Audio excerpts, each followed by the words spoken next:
Thank you for joining this session. Firstly, if this is the first time you're attending the Beyond the Application event, then a big welcome. My name is Nick Vallis. I'm from Turnkey Consulting, Malaysia, and I'll be the host for this session. I'm sure a number of you know who Turnkey are and what we do, but for those who do not, Turnkey is a specialist risk management and application security and cybersecurity company.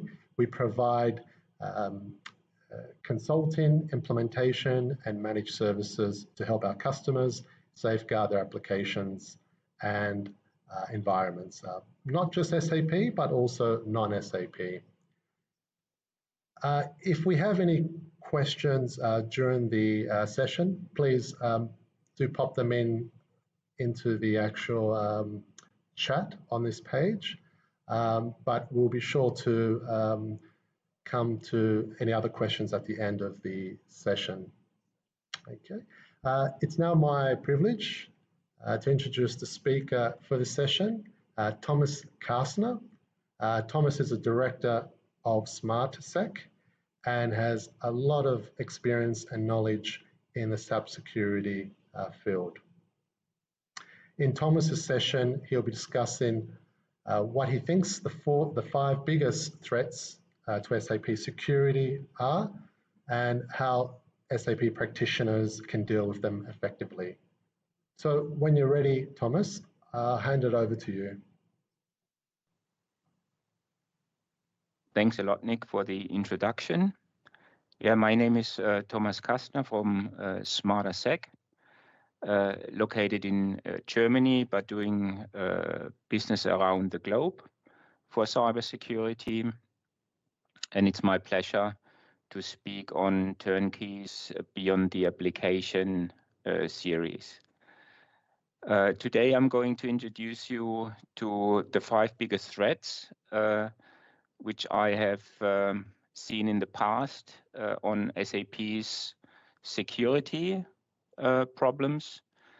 And here we are. One of the biggest ones I've seen is the SAP patch management. I'm going to introduce you to the SAP Security Patch Day, which is mostly not known by customers. Then the second one is the SAP communication layer of SAP. Everything that is RFC, SAP gateway, OData, SOA, means even SAP GUI communication is under this umbrella. The third one, which is there since ages, is the SAP user management authorization roles. What we've seen there is a lot of authorization and roles given to users are far too broad. Naming SAP all here, but let's dive into that later. My favorite one, which is most likely overseen, even if someone has a focus on SAP cybersecurity, is the SAP transport management. Covering the path from development to QA or consolidation, and finally to production. At the end, that's the biggest open door I have encountered in the past. And last but not least, I give you a little bit of insight of the top-notch vulnerabilities over the past 2 years I've seen. Introducing the 10K place in the Recon vulnerability specifically.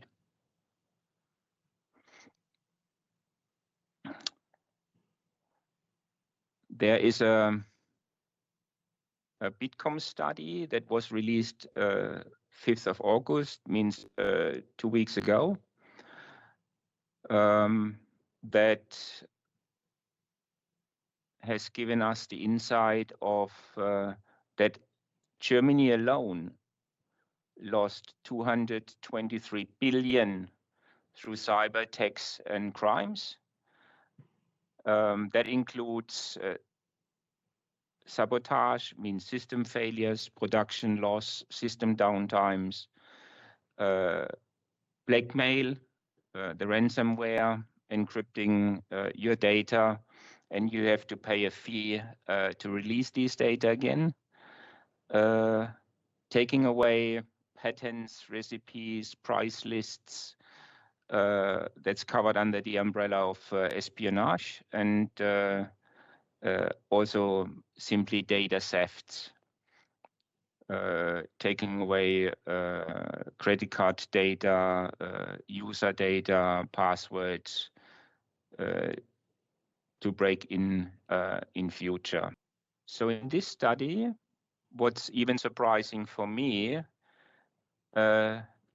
it stated 9 out of 10 companies, exactly 86% of all the companies who've taken part of the study, more than 5,000 companies, 9 out of 10 companies have been hacked.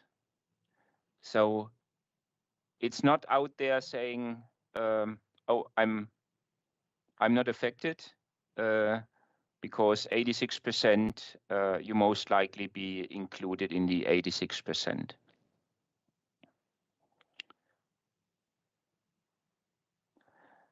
The first big thing to conquer against hackers is patching. A lot of companies we are speaking to or do a risk assessment or audits, they do not know about effective patch management. And it's not that you patch your production only, it's effectively you need to patch all the sub-environment, because it's all about the weakest link. If you have patched your production perfectly, they may go through development into production, or if you have not patched your sub-cloud connector perfectly, they take over the cloud connector and come from there. So you need to care of all the stages and all the bits and pieces of your complete sub-environment. It all starts about security patches. Like Microsoft in the past, SAP has also established a security patch day, which happens every second Tuesday a month, where SAP releases the top level security patches, which are quite important. There is the link. You can evaluate yourself. And since SAP have established a security patch day, around 350 security patches have been released.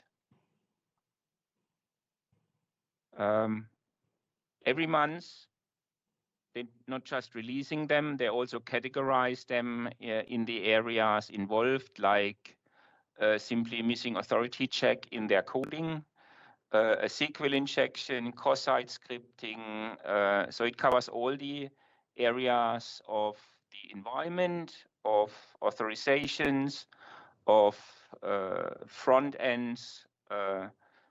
So it's giving you advice how to import these security patches, as well if they are manual work straight after when they are. Unfortunately, these 350 security patches is not the end of the story, because if you look through all the OSS nodes, there are another 4,300 security patches all over, which includes the 350 security patches. And the difference between 4,300 and 350 is just being brought to support packages. So if you not import the support packages, you're also not fully covered when it comes to security and compliance. There's another little rule to be mentioned. It's the 24th month rule. Means if you haven't patched your SAP system with at least a support package within the last 24 months, you are out of maintenance when it comes to security patches.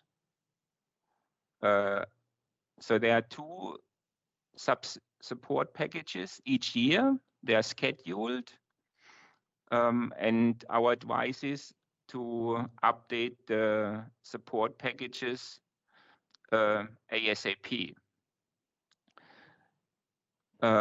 Reason why? Quite simple. If the security patches or the support packages are released, they're public knowledge.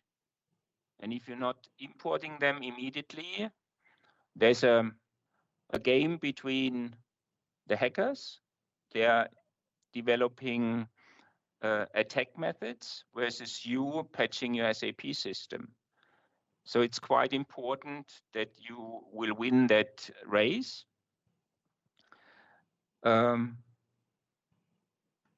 If you're just missing out one of these security patches, they will win the race. So knowing the schedules of the support packages, you should straight after import them and do also your schedule. They might be here and there a week late, but not that big of a time difference being late, so you can stick to your schedule.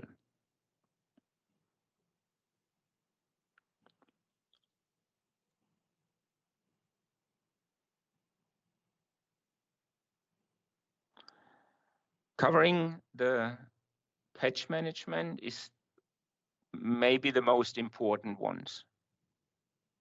Unfortunately, a lot of companies saying, I can't do support packages ASAP because I do not have the possibility of the functional regression tests. If this is the case, then we can help out and nail down when it comes to security patch day, which of these security patches need to be patched or tested anyhow. So that's the gameplay. For example, if you have an HR system and there's a CRM security patch, you just import that and forget about it.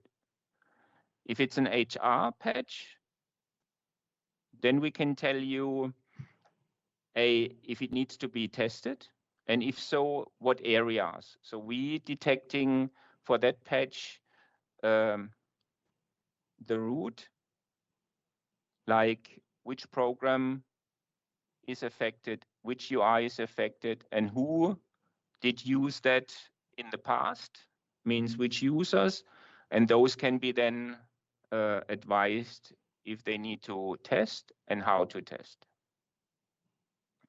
So we can really be effective when it comes to security patches import every month.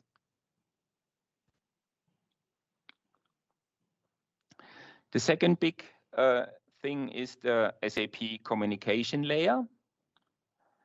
And there we usually start with the RFC. You can do your own check. There's a program RFC CHK, which gives you quite a substance in what to look after when it comes to RFC connections. This is the output, for example, and I've just highlighted which of these RFC destinations have a password, a fixed password saved within the RFC destination for these blackened users. Why is that? I could, for example, easily click on TD-SM2, and all in a sudden, I'm in that SAP system. It even gives you the possibility to say, could I really connect to that system, or was I not able to connect? So where is the vulnerability? You first, of all, check where the connection was successfully before you go for those who may be not reached because of they're in another network segment, or they might be outdated destination because the system was either down or not used anymore. So you have all the weapons to double check and then take countermeasures for vulnerable RFC connections. Another big spot is the so-called ICM or ICF, the Internet Communication Framework, or ICM Internet Communication Manager, or you simply go to transaction SICF and double check which of these services are activated and which are not.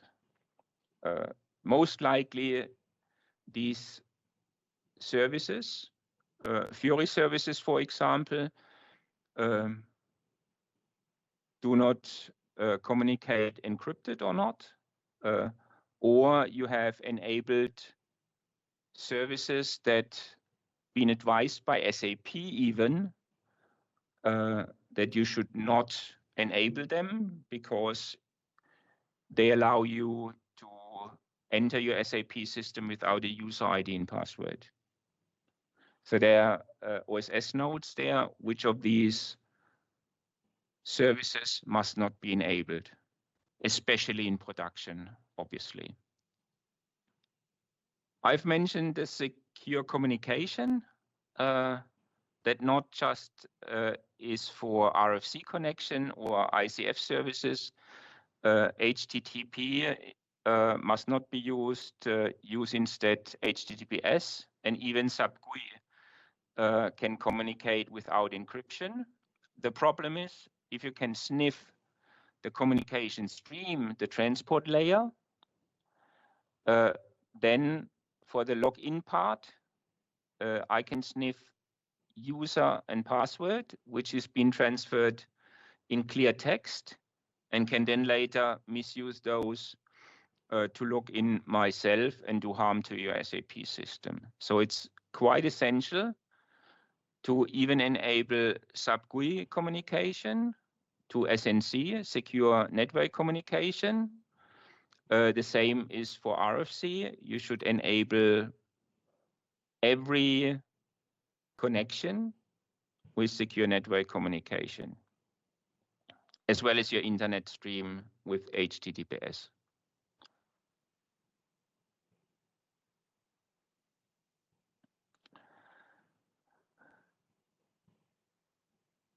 When we go and audit SAP systems,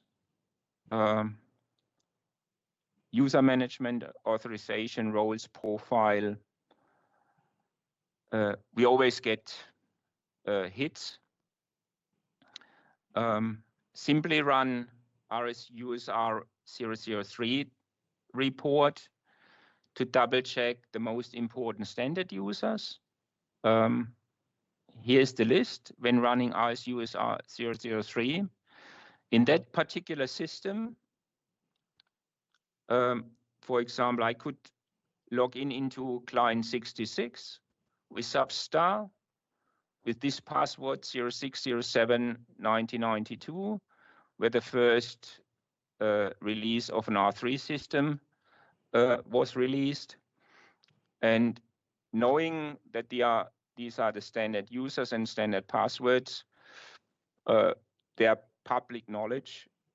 I could go in there and go from client 66 to your production client, manipulate data, extract data, or do other bad stuff with the SAP system, even shut it down.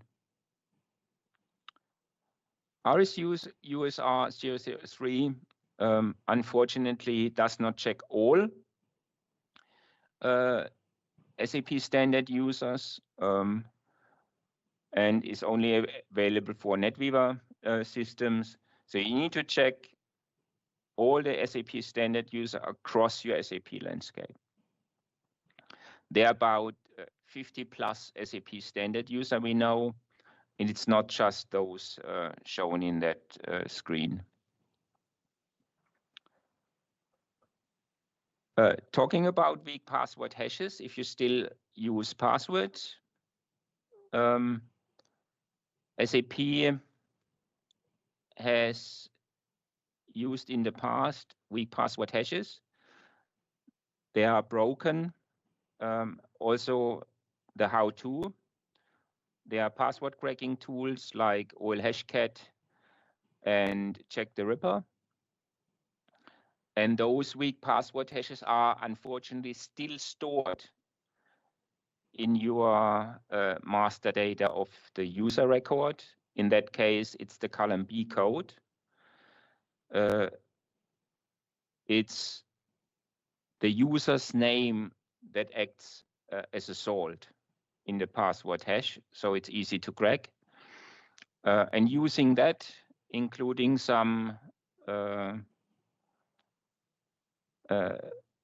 unfortunate settings in your SAP systems, I could use still log in with the B code, even though you have even upgraded and use more secure password hashes. Last but not least, just last week, I've done a screening of an SAP system having about 5,000 user IDs, and about 5% of those have had sub-all. That's a no-go. This number, this figure, should have 0. Only a firefighter should have sub-all, and that just temporarily and not always. Just for the investigation of an incident, the firefighter should have sub-all. Once the incident has been investigated, you should log the firefighter and take away all the profiles of the firefighter again and start all over for the next incident for the firefighter to be investigated. So that's the best practice approach, and you should not deviate from that.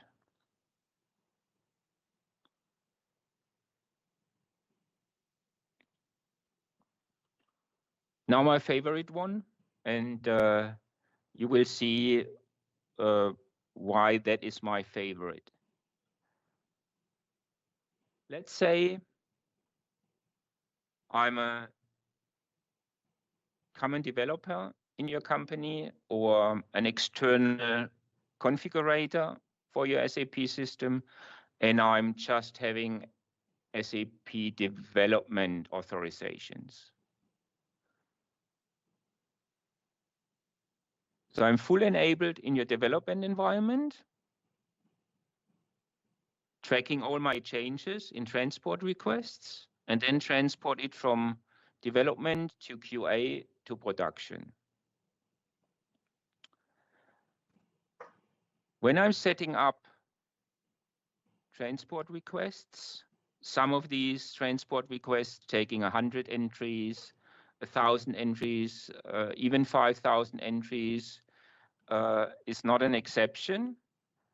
And I can sneak in, because I have all rights on the development system, a simple line in a transport request, R3TR USR02, my username, and when that transport request hits production, it does create a user ID, which then I can use, fully enabled with all the authorization. I would not even be detected by screening programs that double check the change documents of user data, because I'm flying under the radar of these change documents. Transport requests do not create change documents. Now that you know I can sneak in something for user data, you may think about, wow, what's going on if I'm changing HCM data? I could manipulate my own data of info type 8, my basic pay that I'm getting monthly. Or what we really have seen, that someone have made a money transfer through a transport request. When that transport request hit production, it did a financial booking, and the money was transferred from a company bank account to a personal bank account of the employee. We caught that by, we've been lucky that we've seen that, and we retransferred the money, and the employee was taken to court.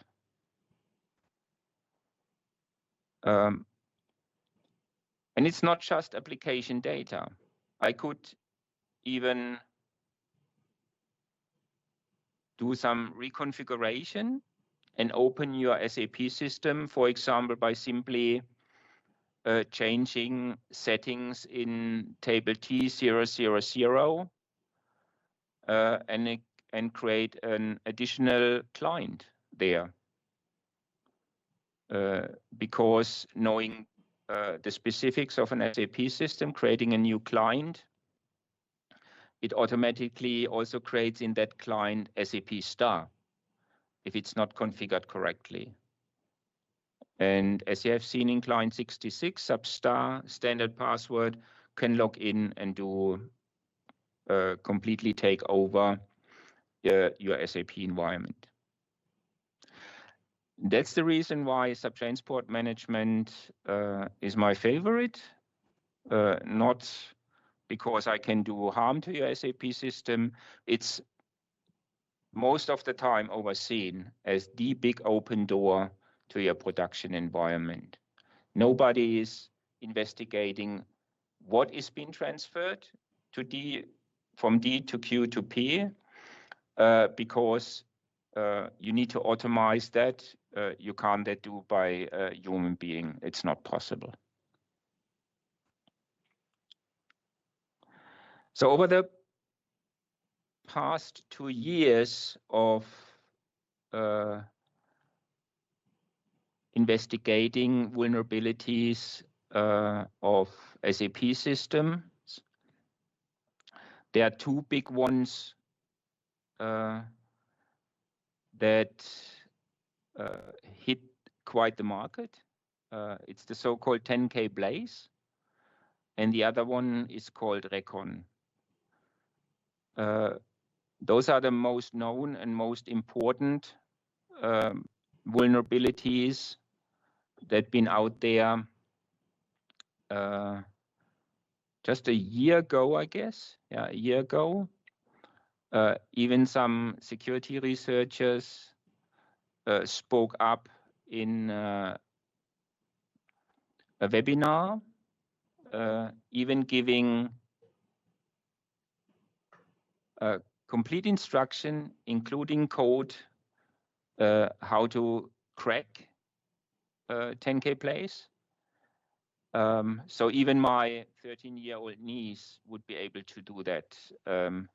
I've tried it myself, and it took me 10 minutes to walk through the instruction, do the install, and break into an SAP system. So it's easy, it's quite simple, it's easy. And that's the reason why you should really take care, do your patch management, and hardening your configuration of each of your SAP system. Sub gateways on the ABAP stack, and on the sub Java stack, there's Recon.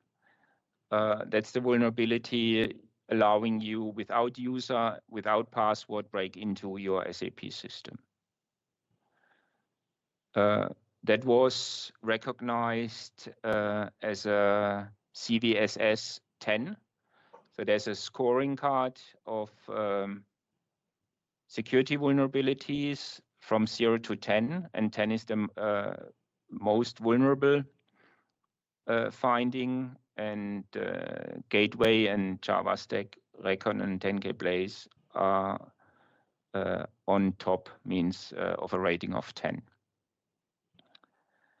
What we also have seen in our investigations is if you have changed your SAP system or enhanced your SAP system with custom ABAP code.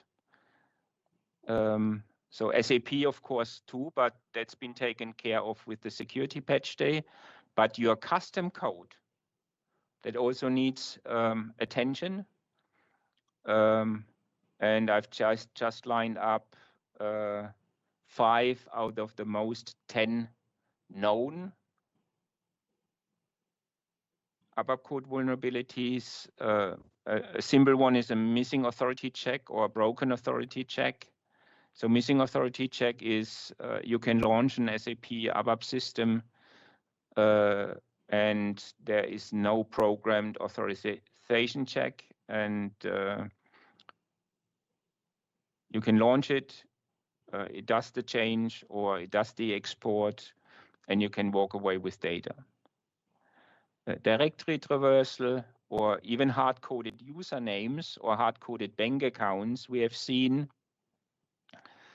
I remember an incident with an Swiss insurer where we have found a bank account, a hard-coded one, and there was a guy transferred also money from an internal company bank account to an external bank account, also was then caught and be jailed.